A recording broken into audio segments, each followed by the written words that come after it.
We continue to keep our focus on what's happening this morning in the aftermath of that very tragic crash in Kozhikode. We are now joined by the Special DG CISF MA Ganapathy for more on this. Thank you for speaking with NDTV, sir. And firstly, kudos to your men to have actually worked so tirelessly through the night on the rescue ops. What can you tell us at the moment about the condition of those people inside the aircraft, sir? See, as you know, all of them have been rescued. In fact, CISF were the first responders because we could visually see the crash happening. Our personnel who were manning the perimeter could actually see the crash. So they were the first responders, and immediately they were joined by other CISF personnel who are on duty, and also we have a small family unit there. So even the family members joined the rescue effort. So all of them were rescued and sent to hospitals, and by that time the local authorities, the police, etc. had also come. And two passengers could not be immediately rescued because they were stuck in the debris. So subsequently the NDRF also came with their specialized equipment and all passengers were evacuated. So as of now, according to our information, there are 18 casualties and some who are seriously injured.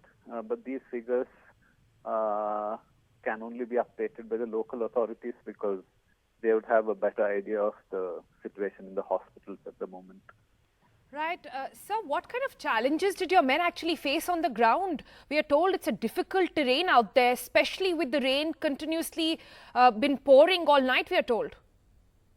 See, the challenge was, as you said, the weather to start with, and also the fact that some of the seat belts, etc. had got jammed, so they had to be extricated a little carefully. But fortunately, since there was no fire, so it was more of a physical effort rather than, a delicate kind of maneuvering which was required.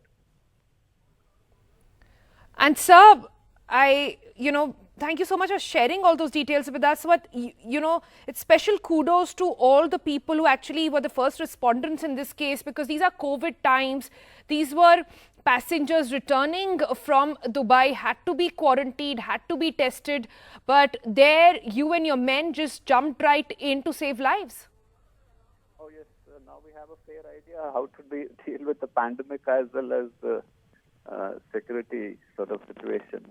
So as you must have noticed, if you see the pictures, all of our men are wearing masks, and of course you can't do social distancing in such situations.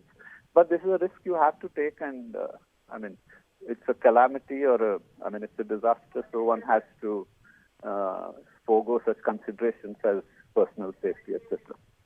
Mr. Ganapathy, you did talk about how your men actually saw visually the aircraft crashing then.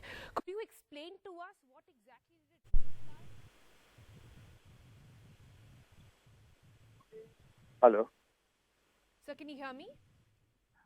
Sorry, I think I couldn't get you in between. I'm trying to understand, sir, that in your release also you talk about how the ATC was not aware of the incident. Your men actually visually saw the aircraft crash into the valley.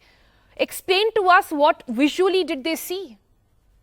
The same thing. Visually we could see because, our perimeter posts are at an elevated it's at an elevated height. So whenever an aircraft lands or takes off, you can actually see it. The ATC would have subsequently come to know, basically because, during the crash, I suppose the pilot would have lost contact, etc. We don't know the exact sequence. But the fact that we could visually see is because of our elevated position along the perimeter boundary where we have posts. So they could visually see it. It's not from inside the terminal, but it's from the outside the terminal. All right. The Special DG CISF MA Ganapathy, thank you so much for bringing us the latest and perspective on what exactly happened on this tragic, the last tragic Friday.